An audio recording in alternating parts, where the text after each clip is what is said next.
Hi friends, வணக்கம். இன்றைக்கி நம்ம வீடியோவில் இந்த பனி சீசனுக்கு ஏற்ற மாதிரி அட்டகாசமான கற்பூரவள்ளி இலை குழம்பு தாங்க எப்படி செய்கிறதுன்னு பார்க்க போகிறோம்.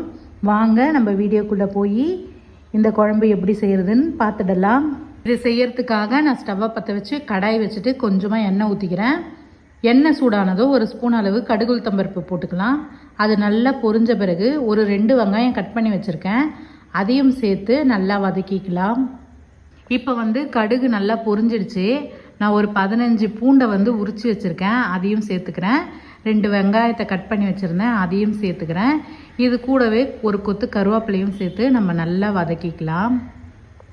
இந்த பனி சீசனில் எல்லாருக்குமே சளி பிடிச்சிக்கும், இரும்பல் வரும், எல்லா ப்ராப்ளமும் வரும். நீங்கள் அந்த மாதிரி இருக்கிற டைமில் நீங்கள் இந்த கற்பூரவள்ளி இலையை இந்த மாதிரி குழம்பு வச்சுட்டு நீங்கள் சுட சுட சாதத்தில் போட்டு சாப்பிட்டுங்க. அட்டகாசமாக இருக்கும் குழம்பு, உடம்புக்கும் ரொம்பவே நல்லது. வெங்காயம் நல்லா வதங்கின உடனே நான் ஒரு 2 தக்காளியை கட் பண்ணி சேர்த்துக்கிறேன். உப்பு சேர்த்து நம்ம வதக்கி விட்டோன்னா சீக்கிரமாகவே வதங்கிடும். இப்போ வெங்காயம் தக்காளி நல்லாவே வதங்கிடுச்சு. ஒரு ஸ்பூன் அளவு இஞ்சி பூண்டு பேஸ்ட்டை போட்டு நல்லா வதக்கி விட்டுக்கலாம். நான் ஒரு 8 கற்பூரவள்ளி இலையை நல்லா மண்ணெல்லாம் இல்லாமல் கழுவிட்டு கட் பண்ணி வச்சுருந்தேன், அதையும் சேர்த்துக்கிறேன். இஞ்சி பூண்டு பேஸ்ட்டையும் சேர்த்து நம்ம நல்லா வதக்கிக்கலாம். அதுக்கப்புறம் குழம்புக்கு தேவையான மிளகாத்தூள் மஞ்சத்தூளை சேர்த்து நல்லா வதக்கி விட்டுட்டு நம்ம 1 டம்ளர் அளவு தண்ணி ஊற்றி இதை நல்லா கொதிக்க விடலாம். அந்த மிளகாத்தூள் பச்சை வாசனைலாம் போகட்டும்.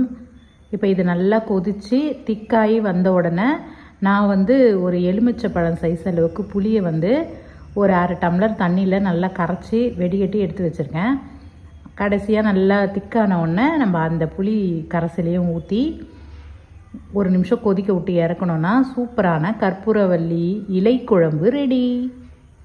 இந்த வீடியோ உங்களுக்கு பிடிச்சிருந்தா லைக் மட்டும் ஒன்று கொடுத்துருங்க. அடுத்த ஒரு நல்ல வீடியோவில் பார்க்கலாம்.